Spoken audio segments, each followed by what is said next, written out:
Vou começar a gravar. Então, estamos gravando a sessão do dia 14 de novembro do grupo de leitura do Gorgias.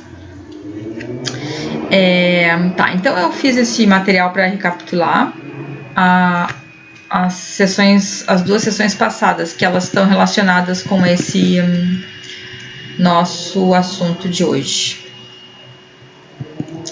Tá, então eu vou começar pelas teses do Cállicles, tá? As teses que ele introduz no seu no discurso, né? Que depois vai ser refutado, né? Pelo Sócrates.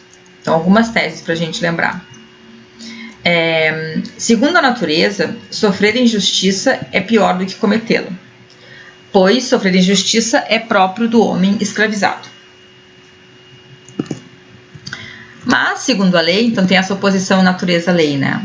Segundo a lei, cometer injustiça é pior do que sofrê-la, pois as leis são promulgadas pelos mais fracos e pela massa. Tá, então, é como se ele dissesse, olha, o que é natural mesmo, o que é realmente injusto o que é realmente ruim é sofrer injustiça. Mas a lei meio que, né, modifica um pouco as coisas e inverte, na verdade, né? Inverte e coloca o cometer como pior do que sofrer. E isso é porque quem promulga as leis são pessoas fracas e elas querem se defender através das leis. O justo, ele define como é o mais nobre possuir mais que o pior e o mais potente do que o menos potente. Tá? Então, é o mais nobre possuir mais que o pior e o mais potente possuir mais do que o menos potente. Tá? Não é aquele papo de equanimidade conforme as leis. Né?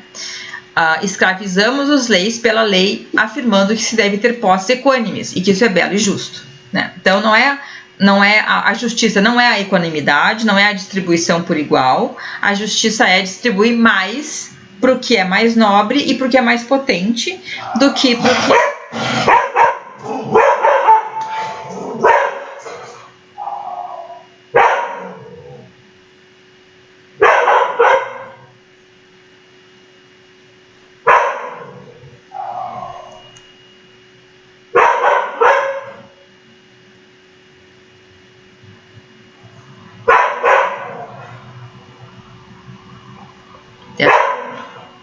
Ele tá latindo ainda. Bom, então, enquanto que a justiça, né, é pensada pelas leis como uma equanimidade, na verdade, por natureza, ela é uma distribuição desigual, conforme a nobreza e conforme a potência.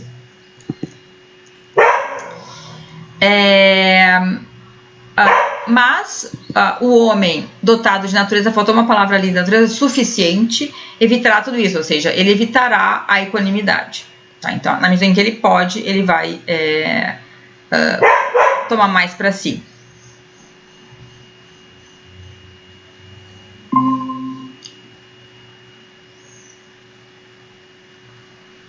Tá.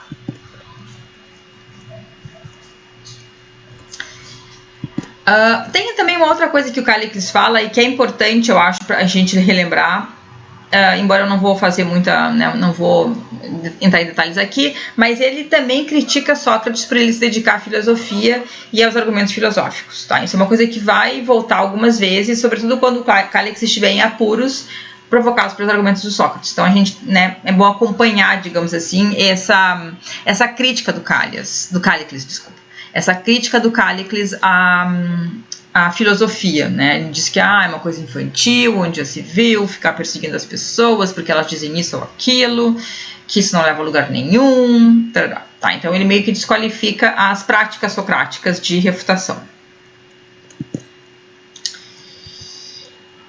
Bom, daí o que a gente começou na sessão passada foi de fato o primeiro argumento do Sócrates, tá? A gente parou, na verdade, no começo do segundo argumento. Então, o primeiro argumento é o seguinte.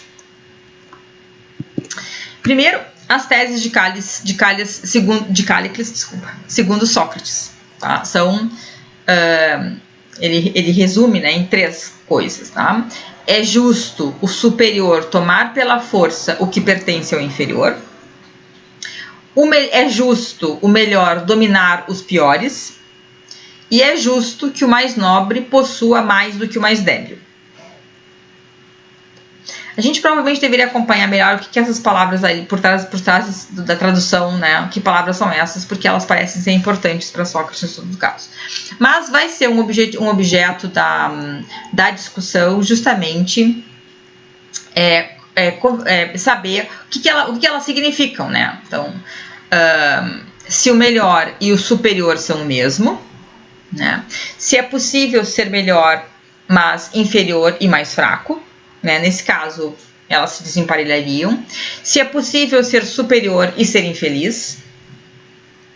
Cállicles responde positivamente à primeira e, consequentemente, ele nega as demais. Então, ele diz que o melhor e o superior são o mesmo e, portanto, não é possível ser melhor e inferior ou mais fraco, né? Porque ele, né, toma as duas como juntos, e além disso ele vai dizer que não é possível, eu suponho, não é possível ser superior e também ser infeliz, quer dizer, a pessoa feliz é a superior, a infeliz é a inferior.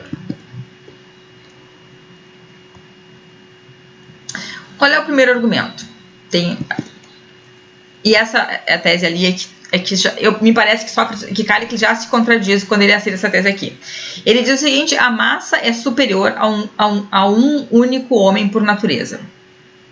Então ele começa daí, ele começa aceitando que a massa o Sócrates que pergunta, ele responde que sim, que é verdade, a massa é superior a um único homem por natureza. Eu quero que vocês observem que eu acho que ele se contradiz porque anteriormente ele tinha dito que querem ver?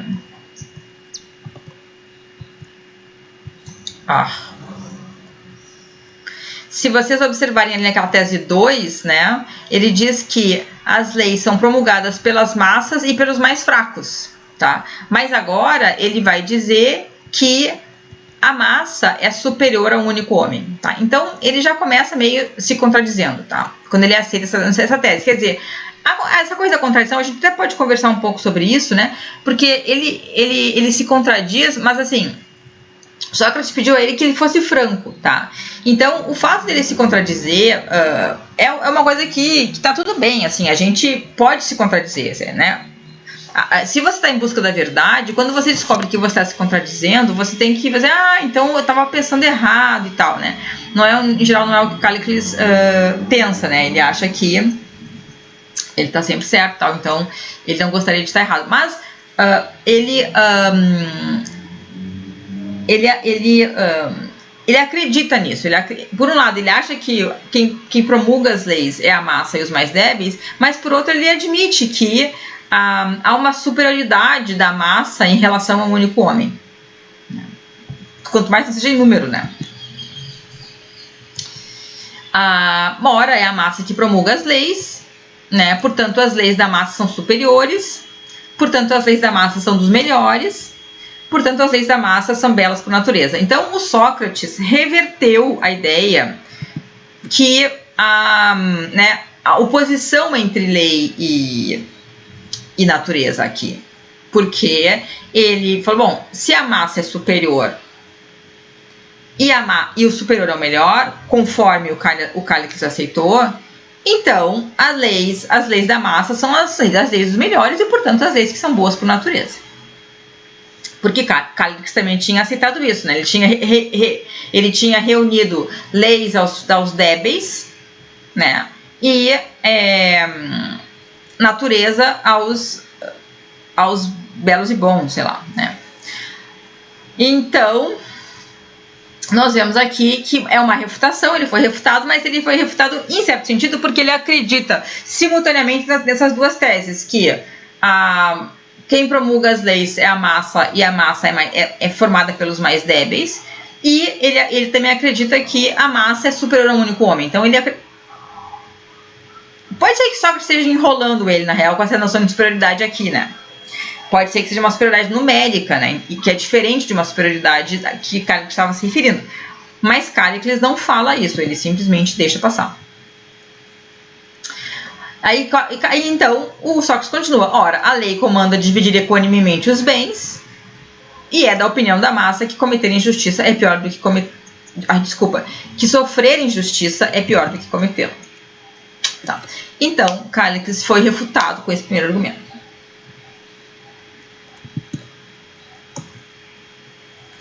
E aí a gente começou a ler a próxima etapa do argumento, em 439D, que é uma etapa que Sócrates justamente vai dizer, bom, mas Cállicles, afinal de contas, o que você entende por os melhores? E aí ele diz, afinal, não pode ser os mais fortes. Por que não pode ser os mais fortes? Porque muitos escravos de Cállicles são mais fortes do que ele, em físico, né? Mas não são melhores do que eles, porque supostamente o Cállicles acha que, né, os escravos são piores do que os nobres. É isso. Essa é a minha retomada da sessão passada. Não sei se das duas sessões passadas que eu achei que era importante a gente lembrar para continuar os argumentos, que a gente meio que parou no meio de um argumento, né? Não sei se vocês têm alguma observação a fazer, se vocês recordam de mais alguma coisa que seria bom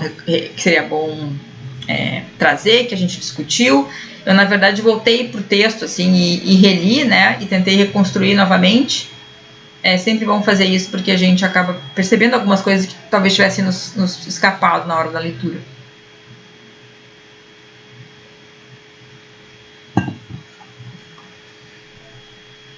Bom,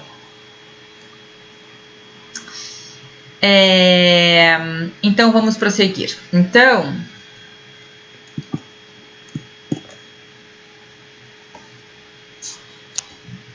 eu vou, como de hábito, vou projetar aqui o texto do Daniel.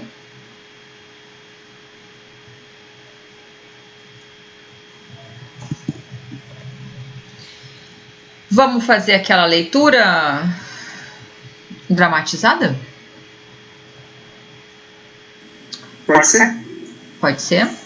Eu não sei se a Bianca gostaria de ler também ou não. Eu gostaria, mas eu tô com receio de cair. Mas eu tô começando. Vocês estão me ouvindo bem? A gente tá te ouvindo. Tá oscilando um pouco. Às vezes oscila. Então eu posso. Mas se eu cair, alguém assume. Tá bom. E você quer fazer qual? Cállicles ou Sócrates? Eu posso fazer o Sócrates. Legal. Então, Adriano, você pode ser o Cállicles? Pode ser. Beleza.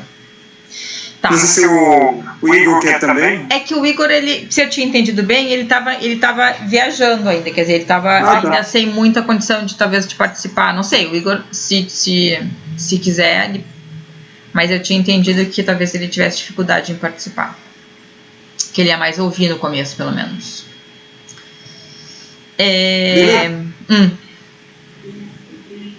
Então, então a gente tinha começado a ler a gente tinha parado, na verdade, nessa a gente chegou a ler essa fala do Sócrates. Talvez a gente possa reler, né? E continuar dali. O que vocês acham?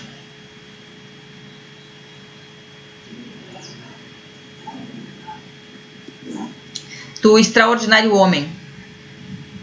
Pode ser.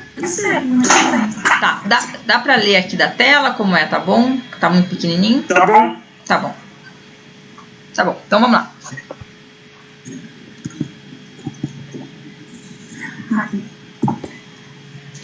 Eu tô aqui no PDF. Tá. Então, tá bem. Tá bom. Uhum. Extraordinário homem. Mas eu também sou. E volto a perguntar por desejo de entender claramente o teu argumento. Pois, de certo, tu não consideras que 2 homens sejam melhores do que um, tampouco que teus escravos sejam.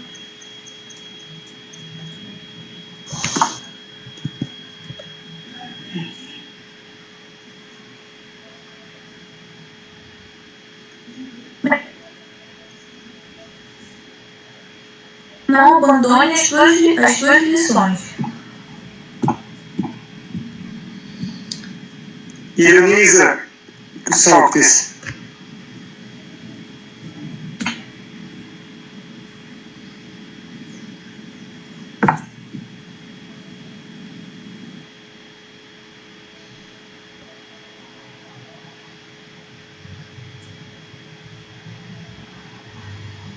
Então, Bianca. Não.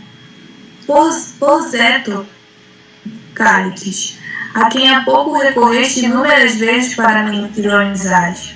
Mas, adiante, dize-me, quem são os melhores?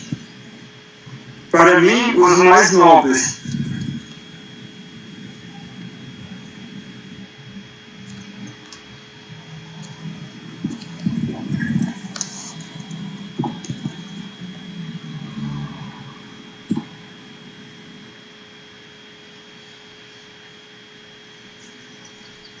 Com eles,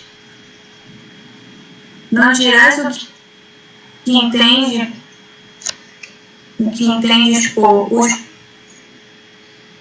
melhores, superiores, se são eles os mais inteligentes.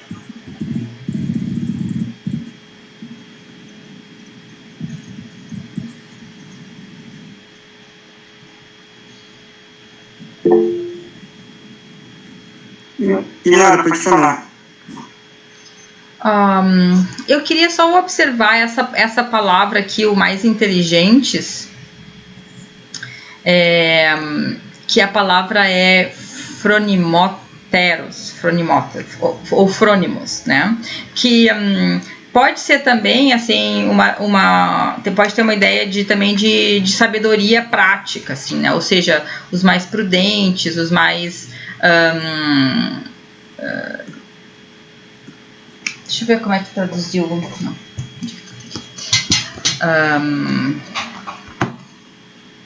Ela pode ter um sentido mais prático. Talvez. Oi, diga, Igor.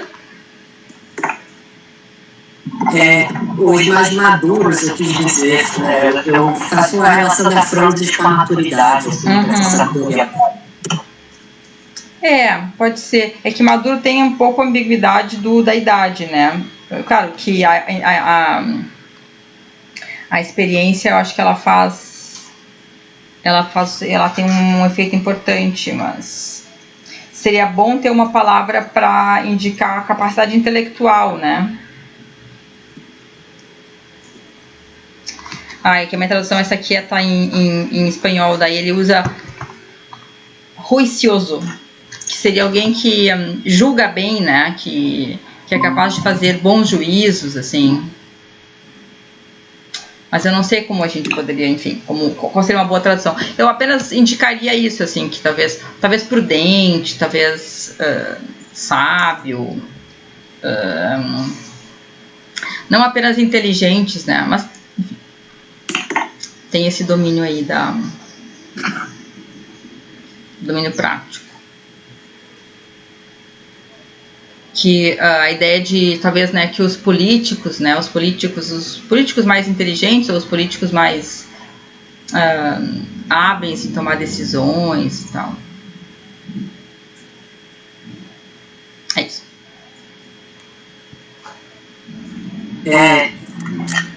Cheguei agora, cara. Estou no estacionamento. Eu acho que a confusão que a gente faz com inteligência é porque hoje em dia a gente pensa em inteligência como um saber científico, né? Se não científico ou menos técnico. Mas até técnico leva problemas, assim, porque talvez esse tipo de saber ele não tenha a mesma concepção no mundo grego. Então, a relação de conhecimento e prática, talvez para Platão seja muito mais evidente do que para a gente, que costuma separar essas coisas, a meu ver, a torto, sabe? A erro.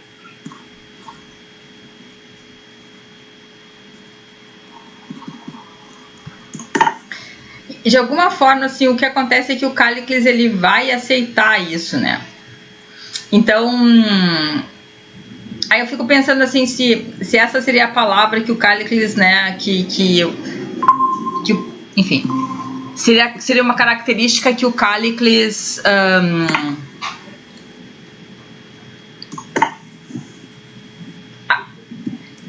faria coincidir com os melhores, né?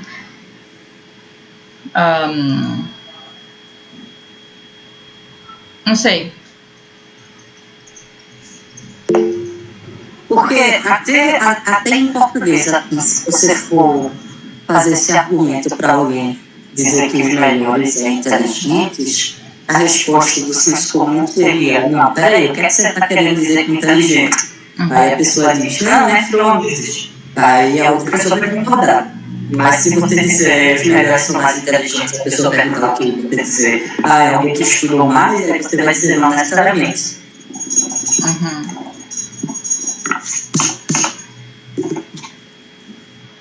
Acho que eu vejo esse conhecimento platônico muito ligado à ética e eu não consigo ver de outra forma.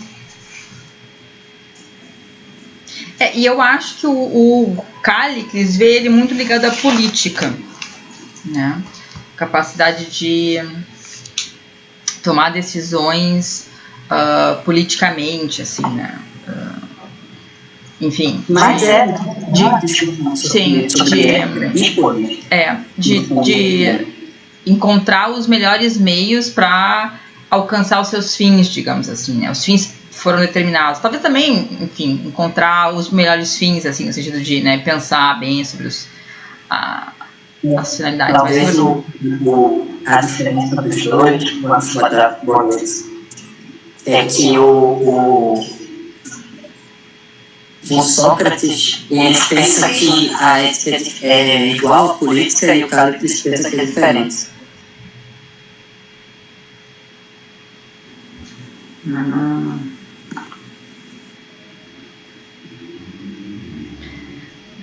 Beleza, podemos continuar então. Agora a Bianca acho que deu uma estabilidade. Bianca, vai lá, pode falar. Eu perdi um pouco da discussão, mas lembro eu estava assim, dificuldade de como tornar isso, como convencer o Sócrates disso, porque acho que se começar a citar o que são os melhores, ele vai cair naquela insuficiência, que para ele não basta citar, tem que procurar uma definição. Então, se ficar citando são justos, ou são os nobres, são inteligentes, acabaria citando vários exemplos sem procurar uma essência, porque todos eles têm em comum que vai se tornar melhor. Não sei como explicar isso a ponto de convencer o Sócrates. Né? Assim, e a grande diferença dos dois, que separa, né, é essa visão de unicidade do conhecimento do Sócrates, né? O Sócrates, ele parece falar da teoria da vida, mas o Cállicles não fala, e aí, por isso que a discussão passou de ter uma discussão sobre a retórica para se tornar uma discussão sobre ética, né?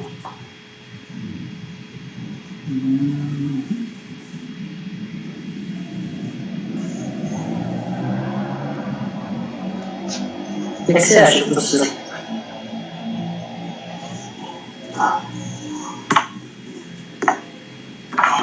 Eu acho que sim, acho que tem razão. Eu estava também pensando um pouco sobre isso que dizia a Bianca, que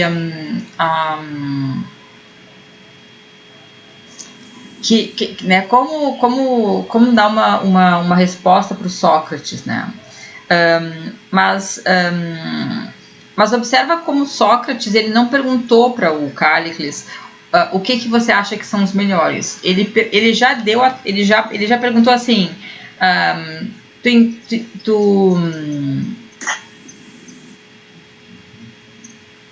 se são eles os mais inteligentes ou se são outros, ou seja, ele já deu ele deu uma encaminhada, digamos assim, né? Ele deu a resposta que ele queria ouvir do Cállicles. Ele quer testar essa hipótese, Tá. Ele, na verdade, assim, ao invés de deixar o Cállicles tomar a frente, fazer as definições, ele introduz essa tese. Na verdade, é com essa tese que agora ele vai provocar uma nova refutação no Cállicles, né?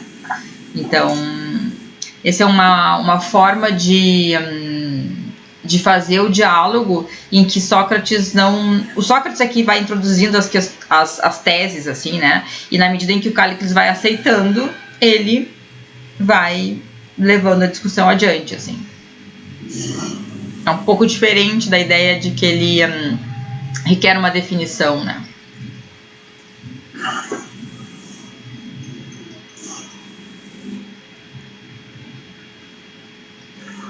Professora, tem a nota 149 também, que ele toca nesses assuntos, mas é em nível de linguagem.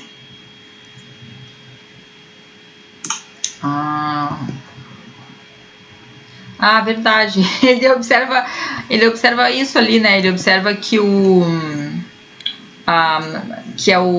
quem oferece a Cállicles uma definição é o Sócrates, né?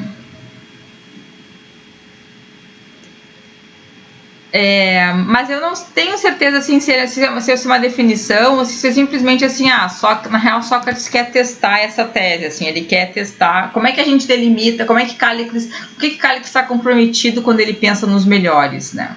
Que capacidade essas pessoas têm por serem os melhores. O que mais que ele diz ali? Ele diz, talvez o pronto assentimento de Cállicles se deva ao fato de ele, em sua invectiva contra o filósofo e a filosofia, ter aconselhado Sócrates a buscar a reputação de homem inteligente, referida ali pela forma verbal fronem, da mesma raiz de frônimos. Mas é interessante como eu acho que naquela passagem também tinha uma coisa, uma coisa mais prática, assim, né? Essa oposição, assim, entre o Sócrates ficar fazendo essas investigações intelectuais e detalhadas e tal, né? Ao invés de, enfim, de fazer ter uma coisa mais dedicada, assim, à experiência e à prática e tal. E aí nisso, assim, o Fronem de fato se liga, eu acho que se conecta também com uma prática mesmo, uma experiência, assim, né? Embora também tenha a ver com isso, assim, é uma capacidade de tomar decisões, né, no campo prático, no campo político, de tomar boas decisões, assim.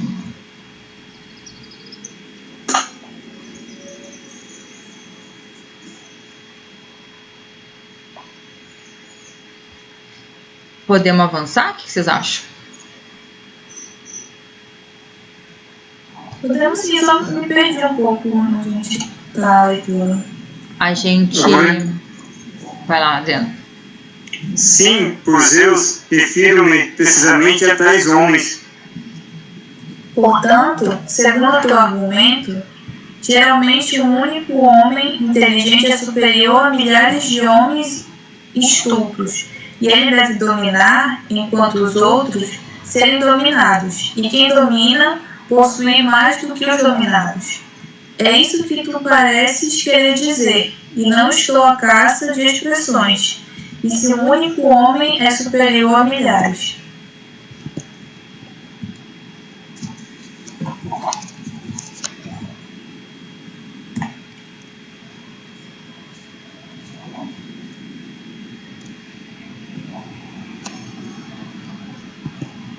Mas é isso o que afirmo, pois o justo por natureza, julgo eu, é que o melhor e mais inteligente domine os mais débeis e possua mais do que eles. Espera aí, o que afirmas agora? Se nós, uma massa aglomerada, estivéssemos em um mesmo lugar, como agora estamos, e partilhássemos grande quantidade de comida e bebida, mas fôssemos homens de toda sorte, uns fortes, outros fracos, se um de nós fosse mais inteligente nesse assunto, no caso um médico, mas fosse ele, como é verossímil, mais forte do que uns e mais fraco do que outros, porventura não seria esse homem, por ser ele mais inteligente do que nós, o melhor e superior nesse aspecto? Com certeza.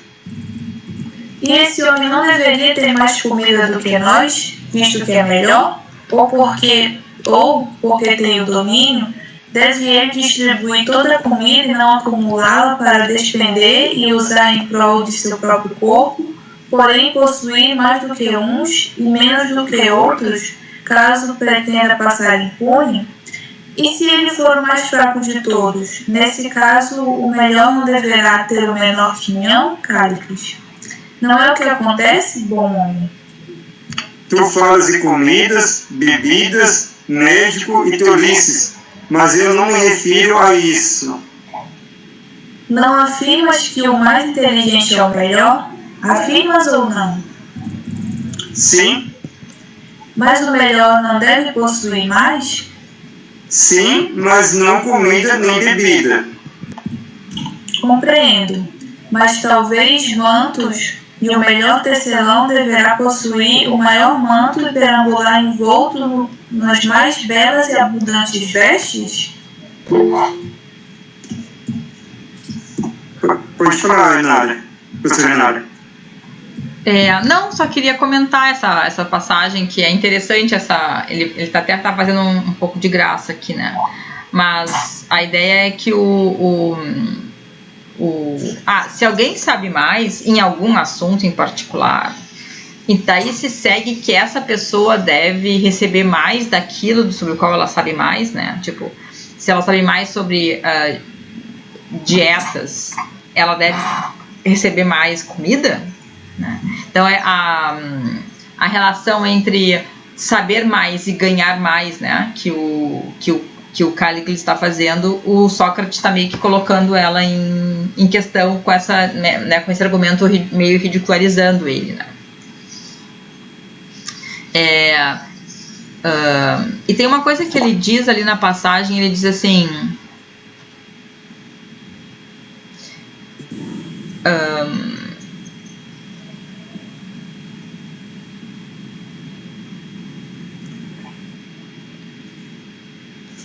ele diz assim, porque ele tem o domínio, né, deve ele distribuir toda a comida e não acumulá-la para despender e usar em prol do seu próprio corpo. Então a ideia é assim, bom, se eu sei sobre um assunto, na verdade eu vou distribuir melhor aquilo do qual eu sei, né? Se eu sei mais sobre mantos, eu vou fazer uma boa distribuição dos mantos, e não pegar todos para mim, assim, não parece, né? Se eu sei alguma coisa sobre mantos, acho que eu deveria querer que todo mundo se vestisse bem e não só eu. Bom, isso também não sei se segue, né? Mas em todo caso, no caso da medicina, talvez faça sentido dizer que se eu sei bastante sobre a saúde, eu deveria querer que todo mundo tivesse saúde, enfim.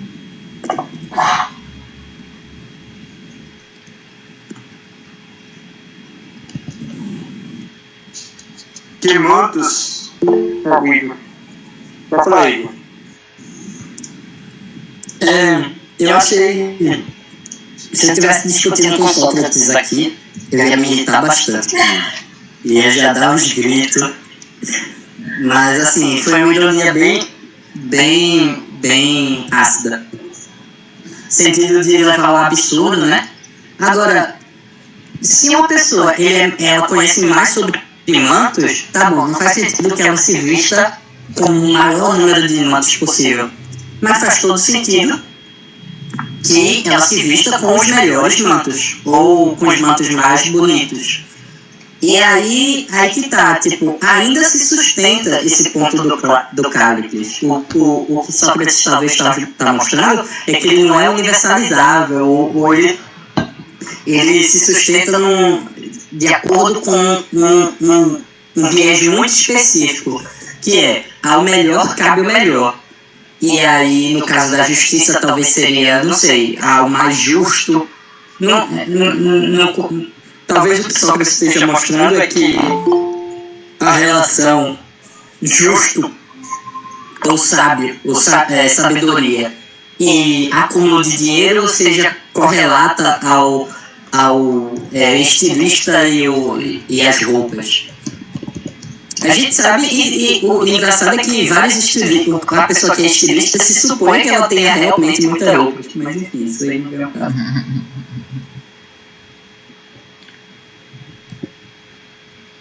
Ô, professor Nara, só um comentário. Na tradução que eu tenho aqui, nesse assunto que o Igor estava comentando, tem uma nota, mas ele comenta uma nota sobre a referência quando o Cálice começa a falar que sobre o inferior, o melhor de entendimento, né? Ele coloca assim, ó, numa época em que o pensamento das massas é praticamente dirigido pela publicidade e pelos slogans, vale a pena ouvir a lição de Sócrates. Ele não acata sem um exame e contato tão cativante como esse Cálice. Tira logo conclusões práticas. Afinal, a razão foi dada ao homem justamente para isso. Seu uso não é privilégio nem de indivíduos, nem de classe, nem de indumentárias. O poder suasório de fórmula de sapiência, espécie de pílula didática para a ingestão de cultura sem esforço, é alguma coisa assombrosa. A um estudante de letras ouvi recentemente para estudar português. É bem isso comentado, né? Sobre o caráter de prático.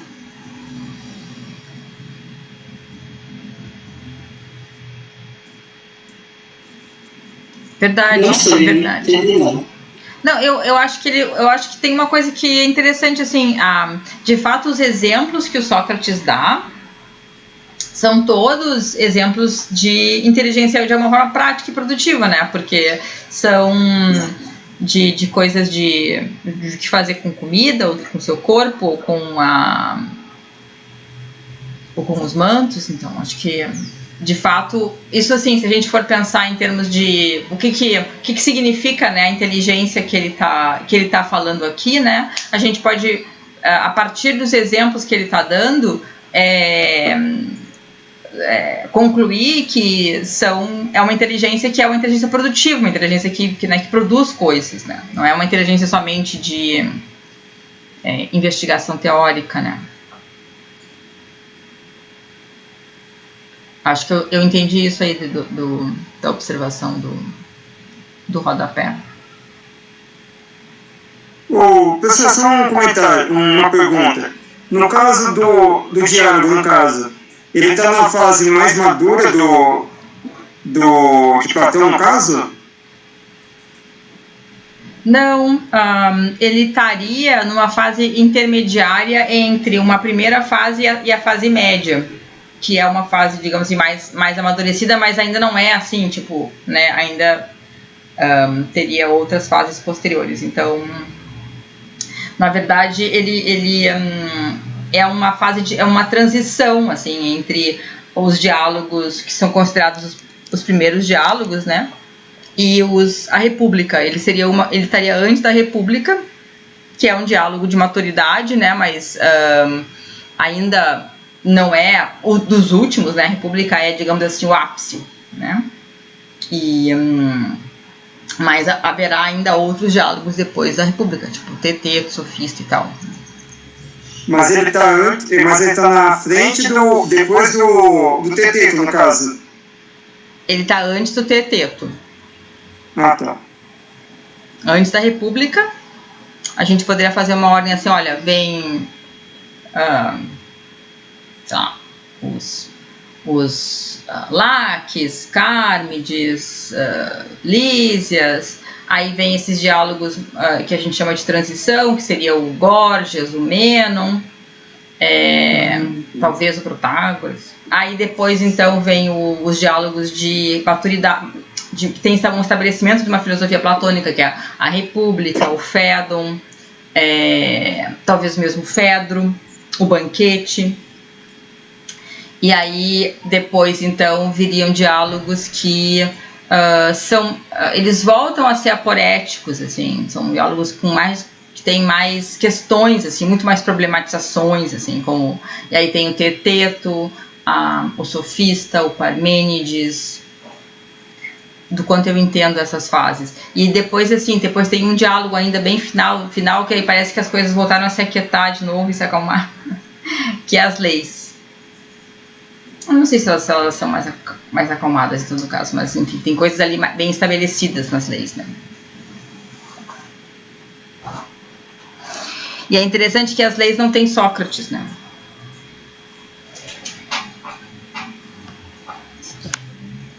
Não sei se te ajudo. Não, é que eu pensei assim, na possibilidade, porque como o Teeteto fala sobre matemática, os ensaios de matemática, que já é um conhecimento meio prático, eu pensei assim, já que ele está discutindo isso agora, ele já tinha discutido isso aí antes. Tipo assim, como se fosse... Platão, nesse diálogo, já tinha um conhecimento, Sócrates no caso, né? Já estava com conhecimento de matemática, já com conhecimento mais prático, já definido no caso. Eu pensei nessa possibilidade.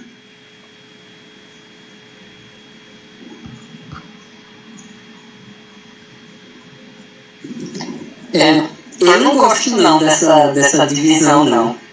Eu sei que é canônica, mas, Adriana, se você pensar assim, tipo que os livros naquela época, tipo, eram editados, né? Tipo, talvez, na verdade, os diálogos que estão mais fechadinhos sejam os primeiros que ele teve mais tempo de editar, de melhorar, enfim, de deixar conciso, né?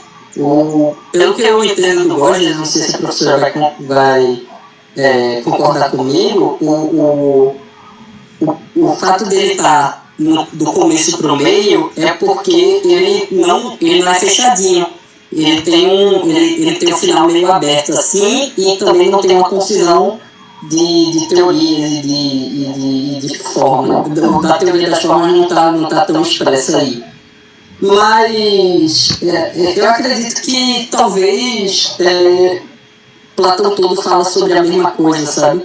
E que essa divisão aí que o pessoal faz, que eu nem sei o nome, tem um nomezinho aí que os técnicos usam, sobre os diálogos platônicos, ele diz mais sobre a estrutura do texto ou como ele é apresentado do que realmente quem veio primeiro do que qual, tá ligado? E acho que a matemática também não é um conhecimento prático para Platão, mas isso aí é outra coisa.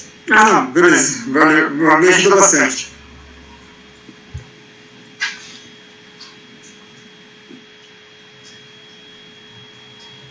Tá, vamos ler então mais um pouquinho.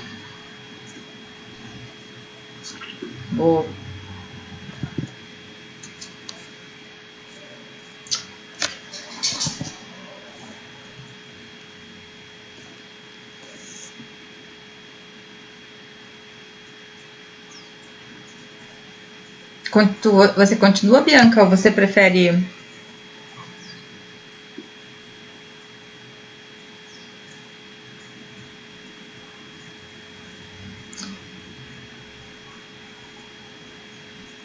Bianca?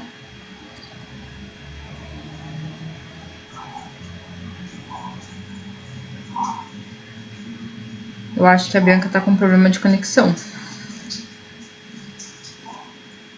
Eu posso ler. Eu já jantei aqui meu sanduíche de mortadela com queijo coalho. Oh, meu Deus. É o Sócrates, né?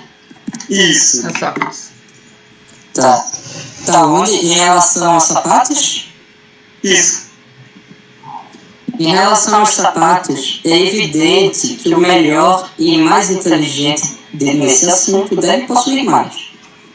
Talvez o sapato deva possuir talvez o sapateiro deva possuir os maiores sapatos e passear por aí no calçadão com vários deles. No calçadão. Que sapatos, dizes, tolices? Mas se não te referes a coisas do gênero, talvez te refira a estes. Por exemplo, o agricultor que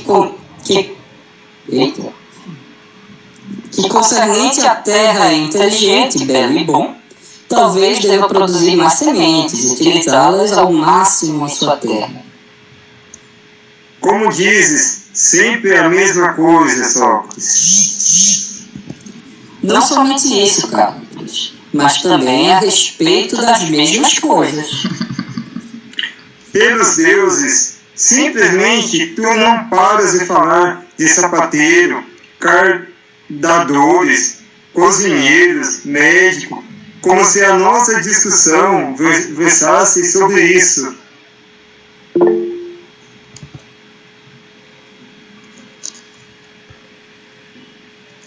Pode falar, Igor. Tu estava mudo, perdão. Então, não dirás que a que te referes quando dizes que o mais superior e mais inteligente, uma vez com mais posses, acumulará las de forma justa? Não aceitarás as minhas sugestões, nem será tu a dizê-lo? Mas há tempos, eu digo, em primeiro lugar, não são sapateiros nem cozinheiros os homens superiores aos quais me refiro, mas aqueles que são inteligentes nos afazeres da cidade, no modo correto de administrá-la, e não somente inteligentes, mas também corajosos, suficientemente capazes de levar a cabo o que pensam sem se abaterem pela indolência da alma. Professora? Não, então eu queria só observar isso, assim, aparentemente os exemplos do Sócrates, eles são um contra-exemplo da tese do chamador da tese do Cállicles, né?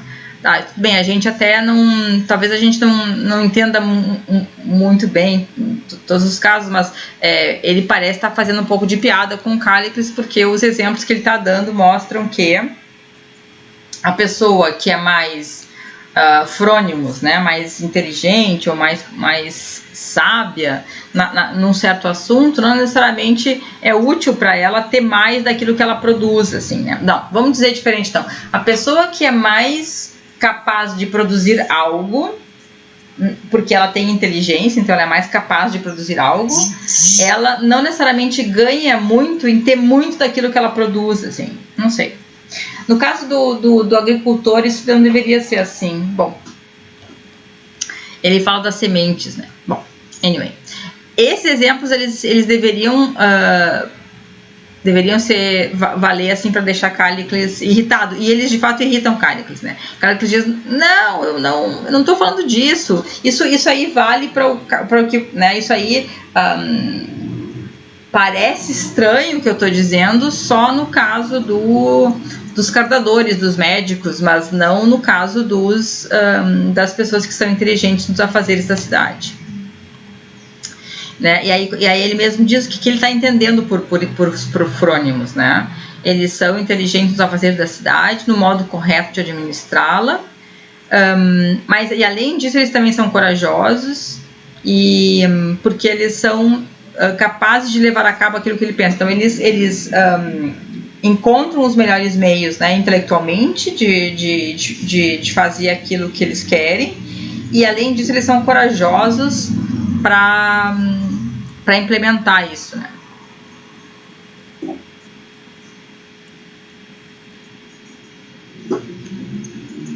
Câmbio.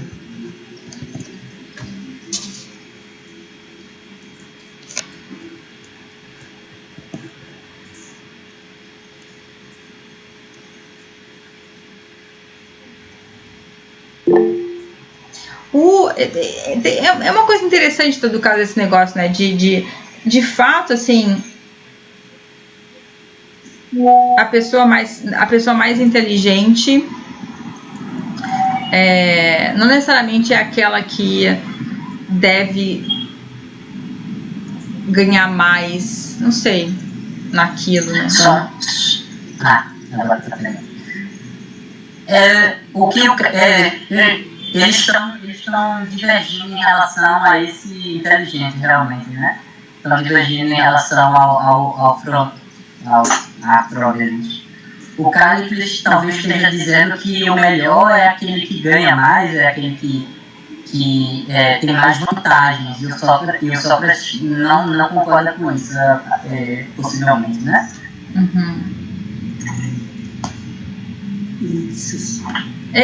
Talvez.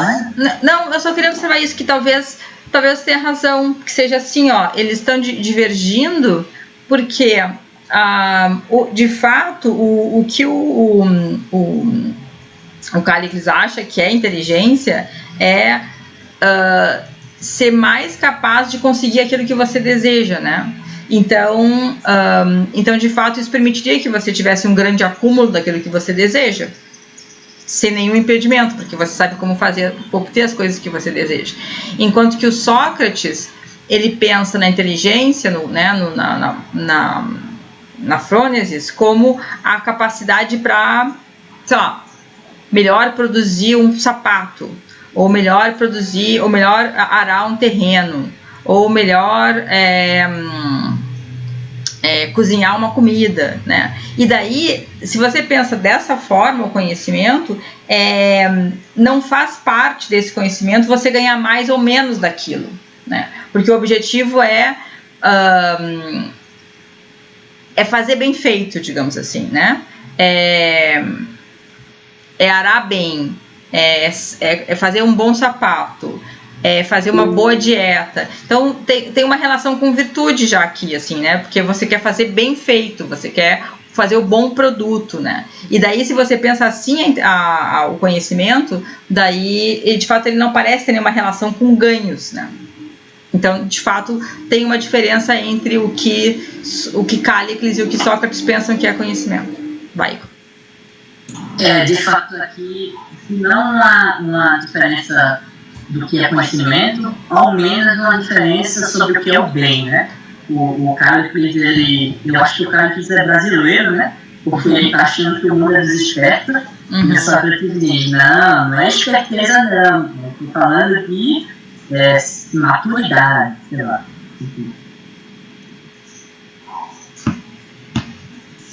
Pode continuar ou alguém tem mais um comentário? Gabriel, Adriano, Bianca? Aqui. Excelentíssimo Callicles, não vês que tua acusação contra mim não é a mesma que a minha contra ti? Pois tu dizes que eu sempre falo as mesmas coisas e me repreende por isso, enquanto eu digo o contrário, que jamais dizes as mesmas coisas sobre os mesmos assuntos. Mas ora defines os melhores e superiores com os mais fortes, ora com os mais inteligentes, e agora mais uma vez uma boa nova. Afirma que os... Peraí, que já digo. Superiores e melhores são certos homens mais corajosos. Bom homem, desembaraça tuas palavras e dize-me então, quem são os melhores e mais superiores e em relação a quê? Mas eu acabei de dizer que são os homens inteligentes nos afazeres da cidade e corajosos, pois convém que tais homens dominem as cidades, e o justo é que eles possuam mais do que os outros, os dominantes mais do que os dominados. Eu queria comentar que, novamente, essa me parece, né, essa diferença entre o modo como eles conhecem, duas concepções diferentes de conhecimento, né? O Sócrates diz assim, mas quem são os melhores e superiores e em relação a quê? Então, esse em relação a quê parece dizer assim, olha, define aí o domínio, né, em que eles sabem. Qual é o que eles sabem fazer bem feito, né? E por alguma razão eu acho que o Callicles não consegue entender essa pergunta dessa forma.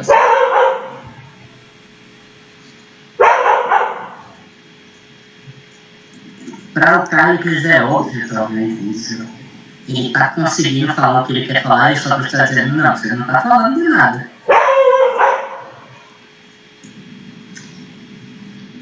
Davi, E chatinho. aí, mais do que eles mesmos, meu cara, eles dominam ou são dominados?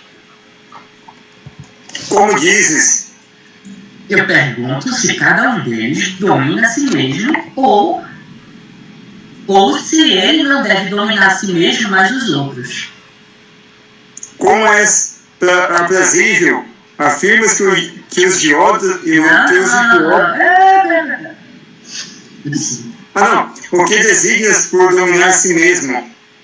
Não é nada complexo. Porém, como diz a massa, ser temperante e conter a si mesmo, dominar os seus próprios prazeres e apetites. Como és aprazível, afirmas que os idiotas são os temperantes? Como? Todos sabem que eu não digo isso. Certamente, Sócrates. Pois como poderia ser feliz o homem que é escravo de quem quer que seja? Mas o belo e o justo, por natureza, para te dizer agora com franqueza, permitir que um homem que pretende ter uma vida correta deve permitir que seus próprios apetites dilatem ao máximo e não refriá-los, e uma vez supradilatados, ser suficiente para servir-lhes para a coragem e inteligência, e satisfazer o apetite sempre lhe adver. Mas isso, julgo eu, é impossível à massa. Ela, assim, vitupera tais homens, por vergonha, para encobrir. Só volta para e afirma que é vergonhosa intemperança, como eu dizia antes, escraviza os melhores homens, por natureza, ela própria é incapaz de prover a satisfação de seus prazeres. Louva a temperança e a justiça por falta de hombridade, pois para todos que desde o nascimento são os filhos de reis, ou que são por natureza suficientes para prover algum domínio, alguma tirania ou dinastia, o que seria, na verdade, mais vergonhoso e pior do que a temperança e a justiça para tais homens. Embora pudessem desfrutar as coisas boas, sem qualquer empecilhos, eles levariam sobre si mesmo a lei, o discurso e a censura de massas de homens, como seu déspota. Como não se tornariam infelizes sob a égide do belo, da justiça e da temperança, sem conceder aos próprios amigos mais posses do que aos inimigos, ainda que possuam o domínio de suas próprias cidades. Na verdade, Sócrates, o que dizes em calçar é isto: luxúria, intemperança e liberdade, uma vez assegurada, são virtudes e felicidades.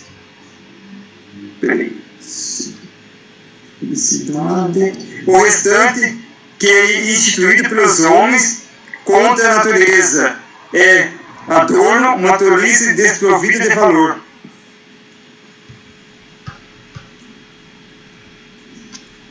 Então, vamos comentar esse passagem aí. Eu pulei, né? Quer dizer, não é que eu pulei uma parte, eu não consegui. Gabi, pode falar.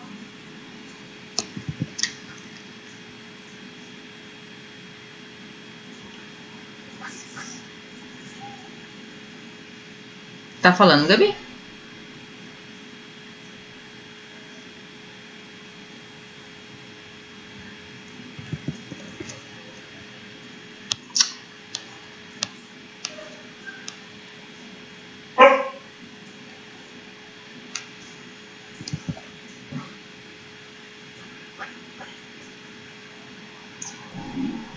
Não. Não estamos escutando.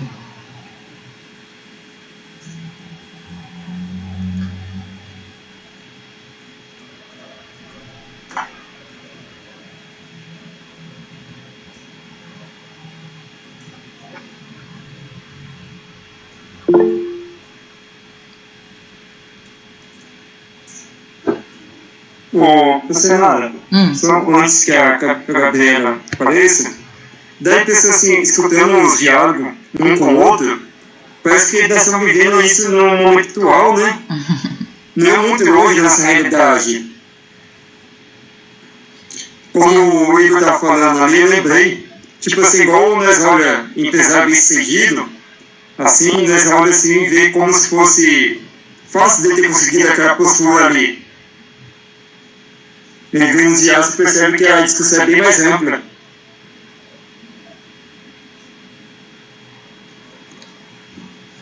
Sim. Agora que eu acho que o meu computador agora tá escutando? A gente tá. Ele tá com problema na câmera e no microfone. Acho que foi vírus. Enfim. Eu queria falar que esse posicionamento, né, deixa bem marcante o pensamento do Carlos quando ele vai defender essa ideia, a defesa que ele faz sobre a entrega dos prazeres, né? Que aí faz a separação que seria o foco da discussão praticamente queria dizer o Carlos, que ele vai defender de maneira bem como obstinado até. Que ele começa nessa, que ele vai desenvolver.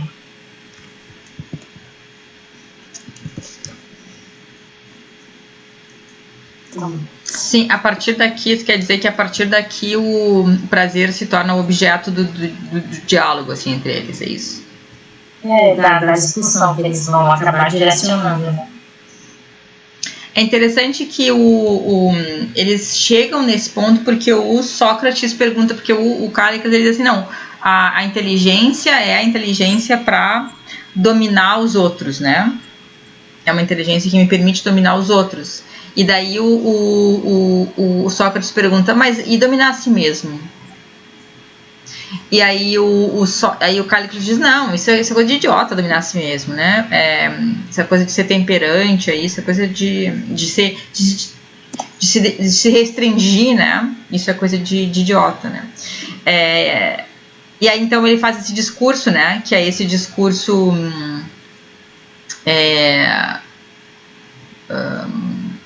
de defesa da irrestrição completa, né? Quer dizer, você tem que ir buscar a maior quantidade possível daquilo que você deseja, né? Que vai te dar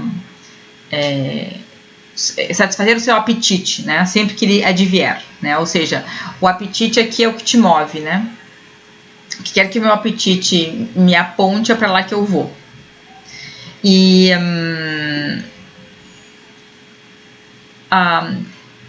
o que é interessante é que é interessante como as pessoas em geral elas dão, né? O Adriano estava dizendo, bom, como isso é atual, né? Mas é interessante como a gente não encontra as pessoas assim muito dispostas a tomar essa posição tão abertamente quanto o Cálicles faz, né?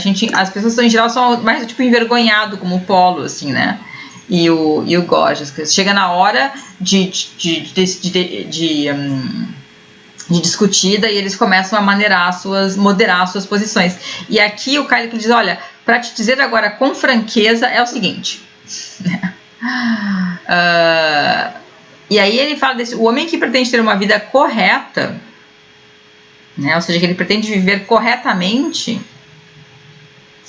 ele deve permitir que seus próprios apetites dilatem ao máximo e não refreá-los. Quer dizer, ele deve alimentar os seus próprios apetites, né? Ele não deve colocar restrição àquilo que ele deseja, aos seus desejos. Ele deve, ao contrário, ele deve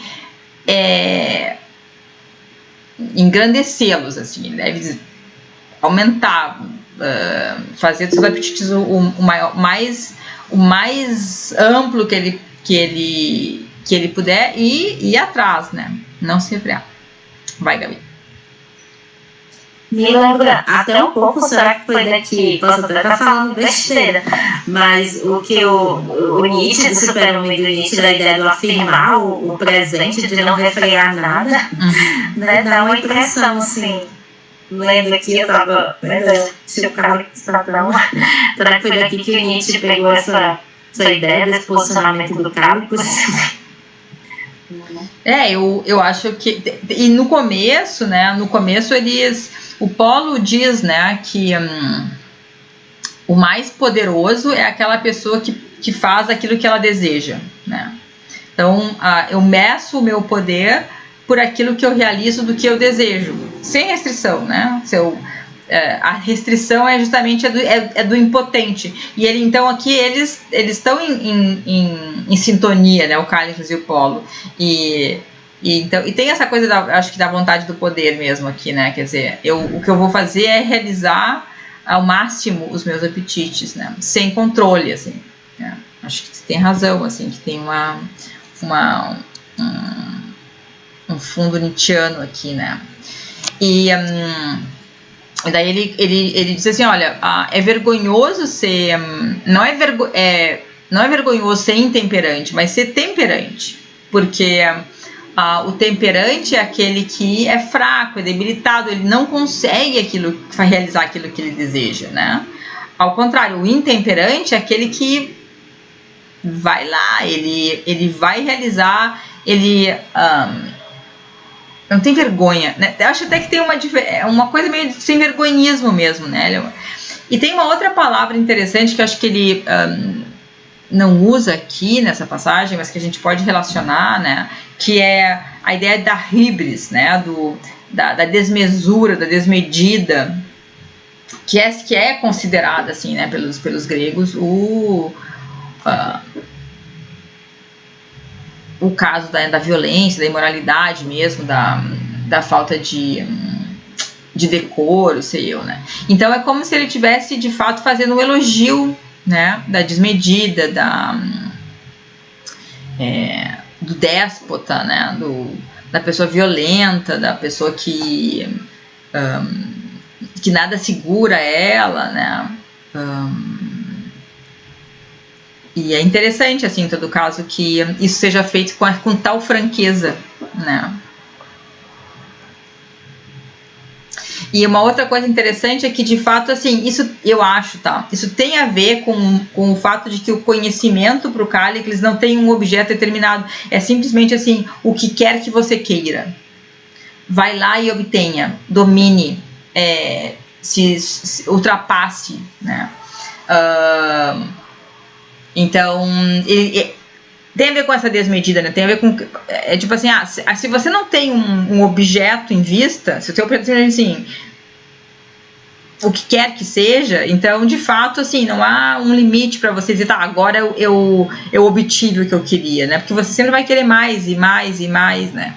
Então eu acho que tem uma diferença entre essa noção de conhecimento de Sócrates, que Sócrates diz assim, mas você conhece em quê? O que você conhece? Né? Qual é o seu objeto de conhecimento? É fazer sapato? É fazer o manto?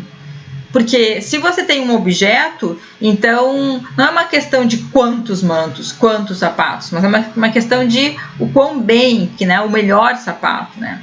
De ele de fato cumprir a sua função de sapato, né? Então você tem uma delimitação, você tem uma determinação, enquanto que o conhecimento para Cálicles ele não tem uma delimitação, ele é simplesmente obter a maior quantidade possível daquilo que eu quero.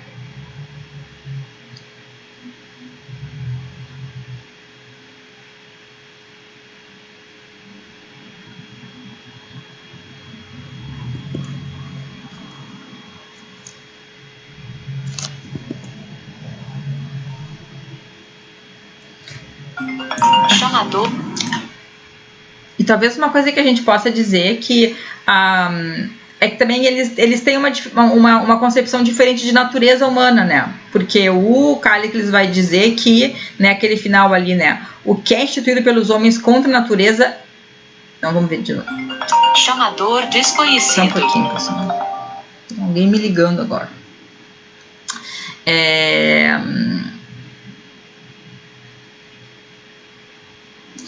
E aí ele relaciona, né, luxúria, intemperança, liberdade com virtude e felicidade. E o restante, né, que é a justiça, a temperança, que são formas de determinar, de delimitar, de impedir as pessoas de perseguir, né, que elas querem. Isso para ele é contra a natureza. Então eles têm uma noção diferente de natureza, né? Porque o Cálix acha que a natureza humana é obter o máximo daquilo que quer que seja que eles queiram, né, sem limites. Ao passo que o Sócrates, ele deve pensar numa natureza que é mais delimitada, né, que ela tem algo a ser completado, né, tem uma completude de algo, assim. Você tem que chegar a um ponto que é a sua perfeição, o seu ser completo, né, uma natureza que tem uma completude. Enquanto que no caso do Cálix não tem completude nenhuma, né, é simplesmente um mais e mais e mais e mais. Não sei se vocês concordam.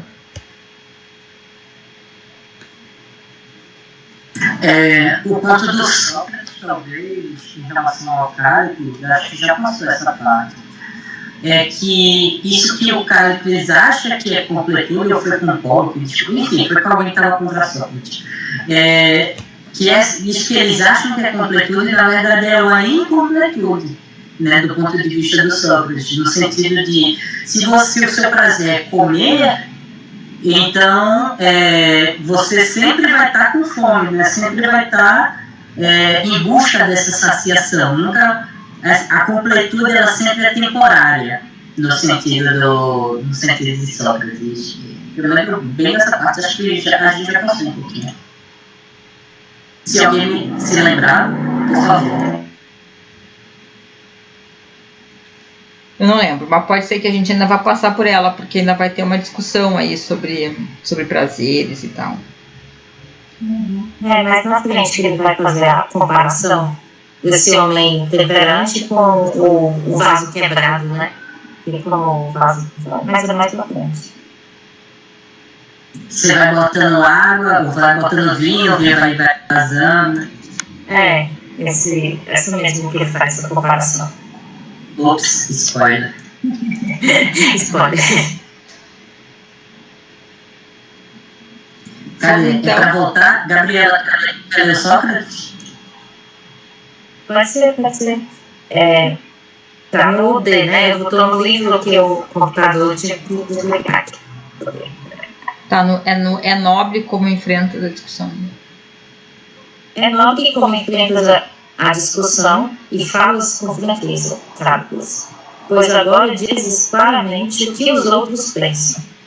Embora não desejem exprimir, rogo, então, que não relaxes de modo algum, para que realmente se esclareça como se deve viver. Diz-me, tu afirmas que, se alguém pretende ser como se deve ser, ele não tem de refrear seus apetites, porém permitir que eles se dilatem ao máximo e se prontificar a satisfazê-los em toda e qualquer circunstância, e que nisso consiste a virtude.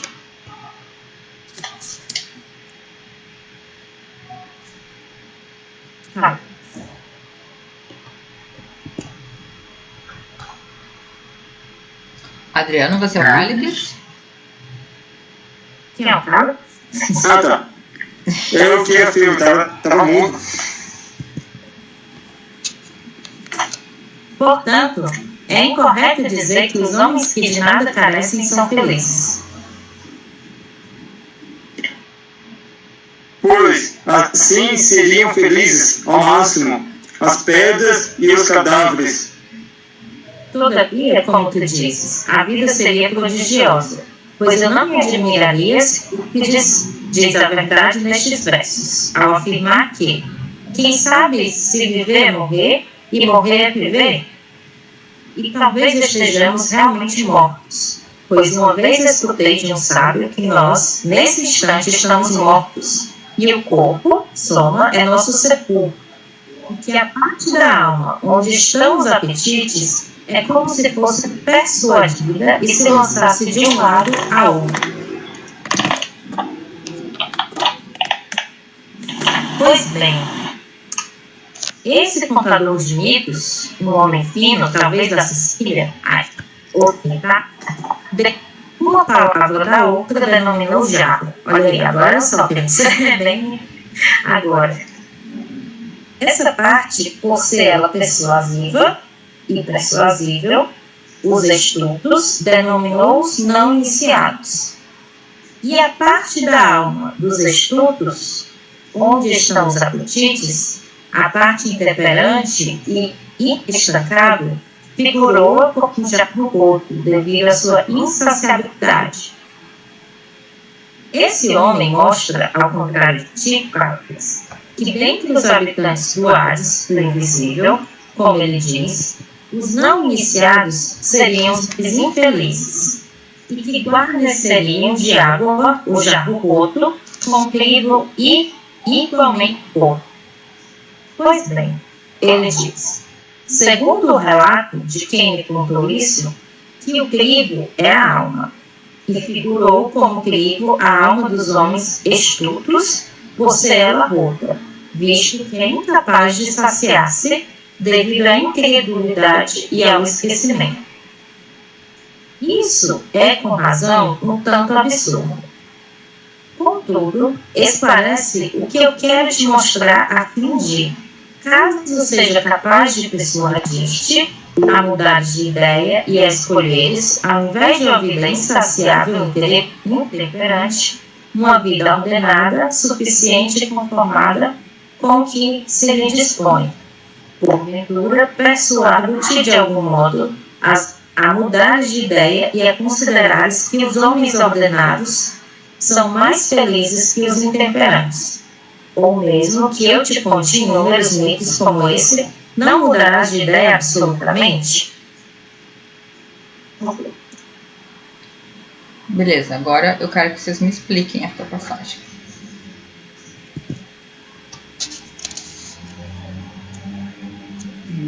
E aqui,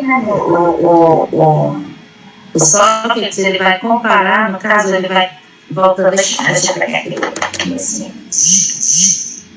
que ele vai mostrar a parte da alma, né? A parte que, no caso, a parte que possui os apetites.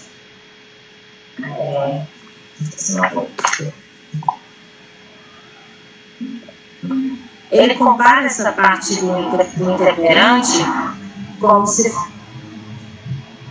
fosse um jarro quebrado, né? Que seria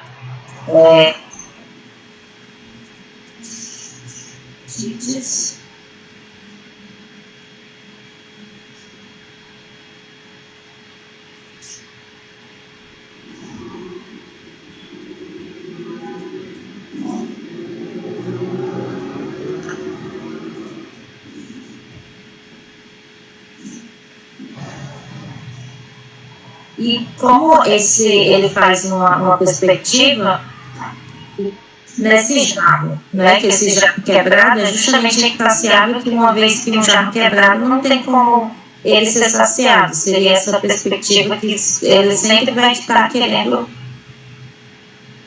desejar. Tá, mas pegando assim do começo, por que ele diz que ele, derivando uma palavra da outra, denominou jarro essa parte por ser ela persuasiva e persuasível?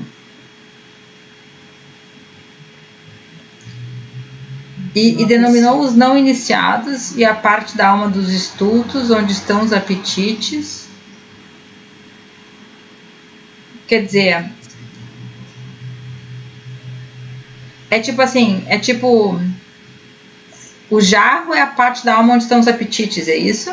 E ela é persuasiva e persuasível, no sentido de que você pode, ela pode te convencer a seguir esses apetites, ou então você pode convencer ela a não seguir os apetites. Os apetites eles podem te convencer, vamos dizer isso diferente. Os apetites podem te controlar ou você pode controlar os teus apetites? Seria mais ou menos. Essa ideia de persuasão seria assim, né? Você pode ser controlado pelos teus apetites ou eles podem... Seria isso, Gabriel, você acha? Penso que sim. Que no caso seria que daqui ele já vai estar fazendo essa separação, né? Que seria já dá uma perspectiva que é a alma que deseja, né? Que aqui ele faz, ó, estamos mortos e o corpo é nosso sepulcro, né? Que seria o corpo que guarda a alma, né? Já dá uma perspectiva da alma desejante. Seria a alma que estaria desejando. E essa, como se fosse persuadida e se lançasse de um lado a outro, né? De acordo com o convencimento que ela vai, pelo qual ela vai passar. Já. Essa parte por ela, persuasiva. Os estudos denominou de não iniciados. E a parte alma dos estudos, nós chamamos apetites, a parte temperante, e neste trancado durou como já roncou, viva sua insaciabilidade. Que ele fala que no caso de que denominou jarro, a parte persuasiva seria como se fosse um depósito, né? Depósito do que seria, assim, a meu ver, depósito daquilo que está aprendendo. Só que aí aquele que tem é um jarro quebrado, ele é incapaz de reter aquilo que ele aprende, ele acaba caindo no esquecimento.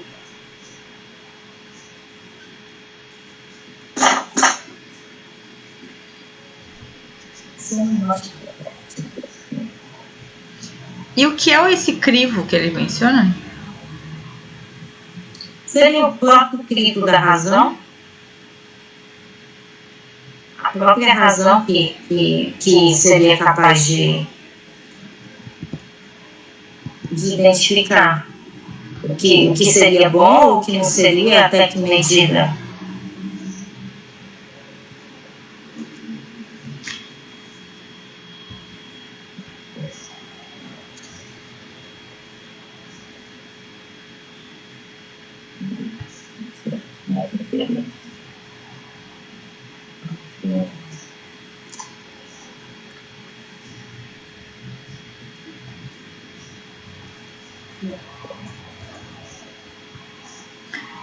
Ó, eu peguei aqui no dicionário, no Google. Crivo seria um utensílio com o fundo perfurado e que se usa para separar fragmentos, grãos, pedras preciosas. Uma peneira. Será? Poderia ser uma peneira? Alguma coisa assim?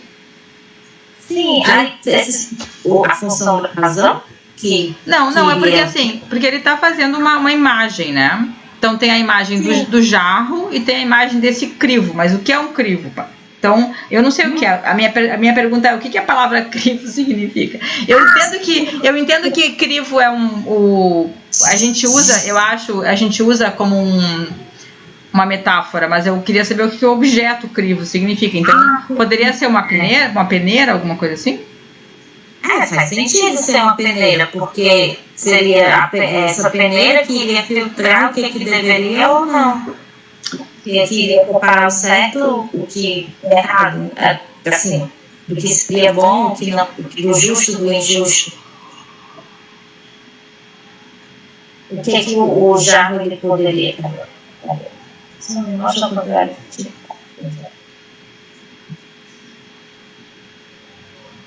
Outro ponto incrível igualmente.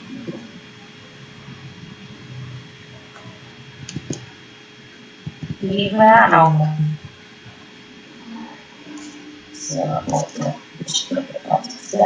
Ou seja, a alma ela queria deixar passar ou não os desejos. Tipo, que o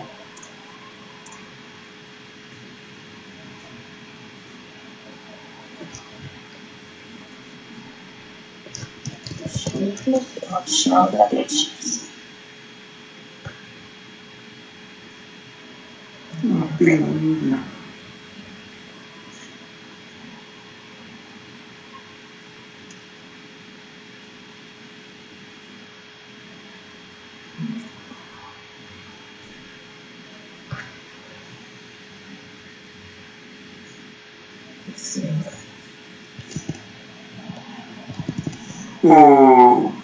Professor nada, Gabriel, só um comentário.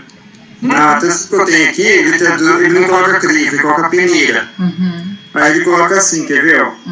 Num pedaço, ó. Peneira de acordo com quem me contou isso. Ele chamou a alma, comparava a alma dos parvos a uma peneira cheia de furos, porque nada pode reter por falta de fé e de memória.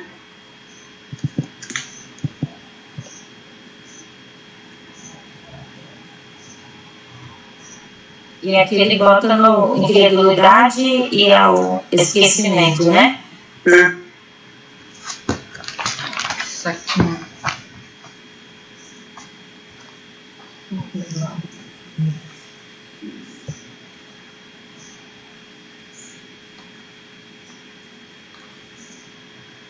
Acho que esse seria justamente a vida que ele vai falar, né? Persuadir-te a mudar de ideia e escolheres ao invés de uma vida insaciável, intemperante, uma vida ordenada, suficiente e conformável com a que se lhe dispõe. Aí, no caso, essa vida insaciável, né, seria comparada, seria a pessoa que teria essa alma como um jarro do outro, que não iria fazer essa separação. Seria isso?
Talvez a peneira seja só uma comparação, assim, né? Quer dizer, o jarro, ao invés de um jarro, ele é uma peneira, né? Quer dizer, uma peneira não retém, né? Então, quer dizer, um jarro que é como uma peneira não retém. Talvez seja a ideia de que uma peneira simplesmente serve para fazer uma comparação, para dizer que, olha, como esse jarro não retém mesmo, né? Talvez seja só isso. Porque logo no começo, né, ele fala, no mito, né, derivando da palavra da outra, denominou jarro, essa parte por ela persuasiva e persuasiva, né, que é a que retém, seria só o jarro. Mas já a alma, que no caso dos estupros, esse no caso seria como uma peneira, que não retém, né, que seria insaciável. Aí não guarda nada.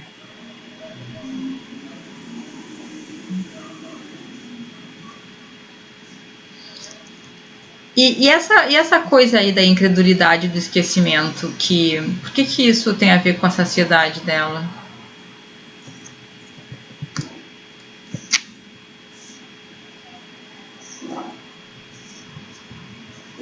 Esquecimento, penso eu que como assim, só que eu não pego esse esquecimento só daqui, né? Eu pego uma perspectiva de outros conhecimentos do Platão, da ideia de que já que a alma vê o vazio, ela se sente vazia, ela esquece que foi preenchida em algum momento.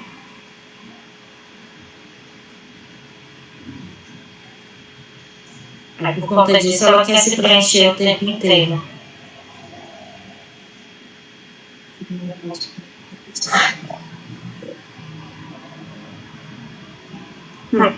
Tem a ver com aquelas palavrinhas aqui na frente, aquelas que pintam essas situações todas? Pois é, porque no começo ele diz, né, que ela é persuasiva, Pita não impersuasível, então tem a mesma relação, mas tem a relação mais com a apistia. Ok, Igor. Tem mais a ver... diga.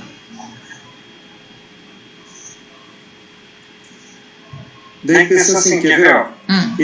Ele começa assim, ó. Pelo menos a versão que eu tenho, né? E aos parvos profanos dessa parte da alma dos parvos onde ficam as paixões, disse, vista sua inconsistência e incapacidade de retenção, que era um barril furado, aludindo a insaciabilidade.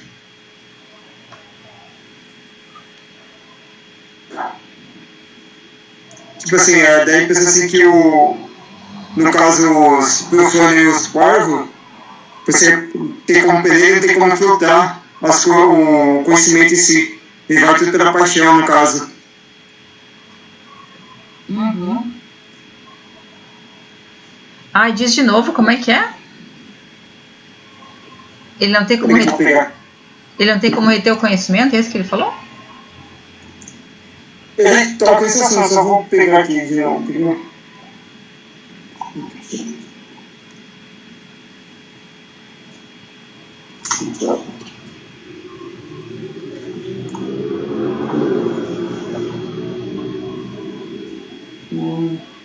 Dessa parte da alma dos parvos onde ficam as paixões, disse vista a sua incontinência e a incapacidade de retenção, que era um barril furado aludindo à insaciabilidade.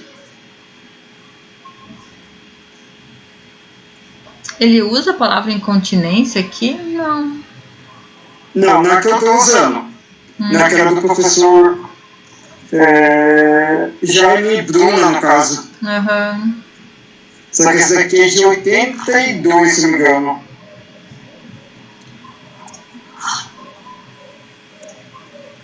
Talvez seja uma coisa assim como... não sei, mas talvez a pessoa fica mudando de ideia sobre o que ela quer, então tipo assim, uma hora ela quer uma coisa, outra hora ela quer outra, por isso que tem essa ideia, né, de que a alma está sendo jogada de um lado para o outro, né, ela é persuadida agora você quer isso, agora você quer aquilo, agora você quer aquele outro, então ela quer muita coisa, então nessa medida tem essa coisa da apistia, né, da incredulidade que ele diz ali, mas que em todo caso seria alguma coisa assim, tipo assim, ela não tem uma crença fixa, assim, né, ela não acha que, isso aqui é bom pra mim e eu vou atrás disso aqui, né, ela fica procurando mil coisas, assim, e talvez o esquecimento é isso, assim, porque ela muda de ideia muito frequentemente, então ela vai trocando de objeto de desejo. Uma hora ela queria isso, como tipo assim, meu Deus, era só isso vai me satisfazer. No momento seguinte ela nem lembra mais que ela pensou, não sei, alguma coisa assim, que seriam características de uma instável também do ponto de vista, né, intelectual, assim, porque tipo assim, se a sua alma ela... Não sei, talvez você estivesse dizendo isso antes, Gabriela, mas assim, tô pensando aqui alto. Mas que seria alguma coisa assim, esses furos seria alguma coisa como, de fato, assim, um problema na razão, porque seria a razão que seria capaz de reter, né, por uma... Se a razão é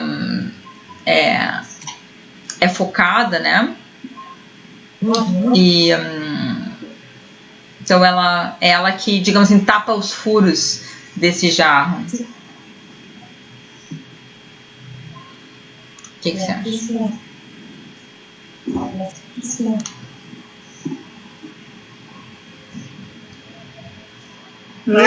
Professora, nessa tradução ele cita...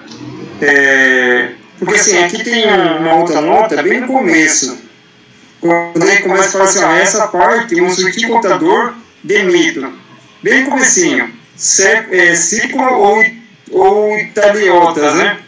Aí na nota ele fala assim, a história é atribuída ou a Empédocles regenta na Sicília, ou a Filiolau Italiota de Crotona. Quer dizer, seria ter baseado nos pré-socráticos, no caso, na questão do conhecimento. Uhum.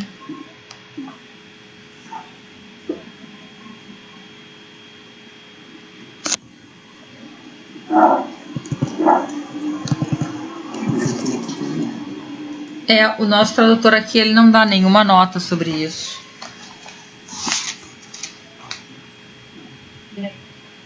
Porque assim... Aqui, ó. Ele coloca assim, ó, pois bem, esse contador de mitos, um homem fino, talvez da Sicília. No caso, o tradutor aqui, ele coloca o Empédocles ou o Filiolau de Crotona.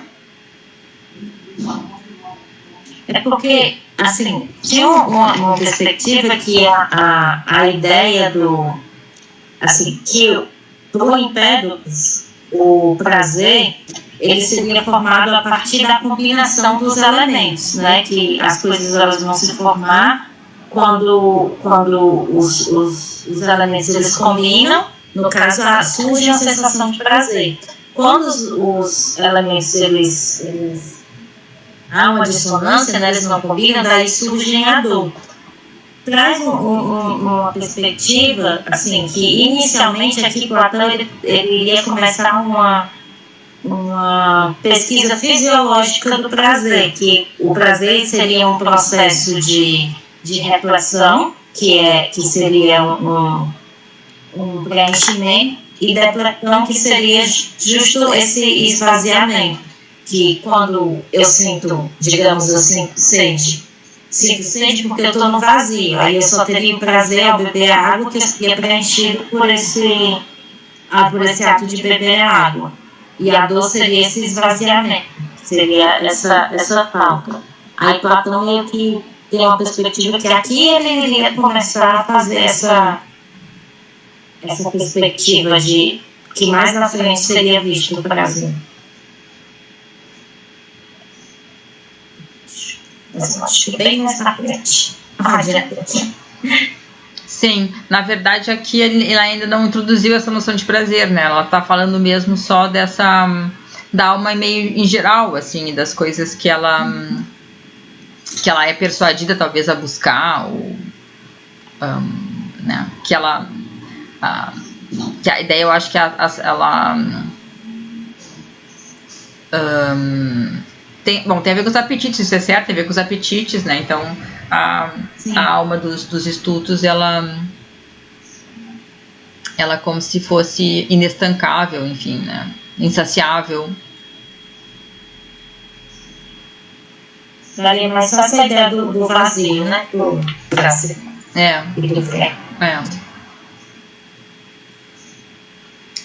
Tá bem, pessoal, faltam 4 minutos para as 8. Não sei se vocês querem continuar mais um pouquinho ou se... Acho que aqui é algum ponto, né? Para parar. Poder começar. Para continuar. Dá para retomar esse argumento no próximo encontro. Tá bom? Então tá bem. Então a gente se combina de se encontrar daqui em 15 dias, que vai ser lá pelo final do mês de novembro. Beleza? Tá bom. Obrigada, pessoal.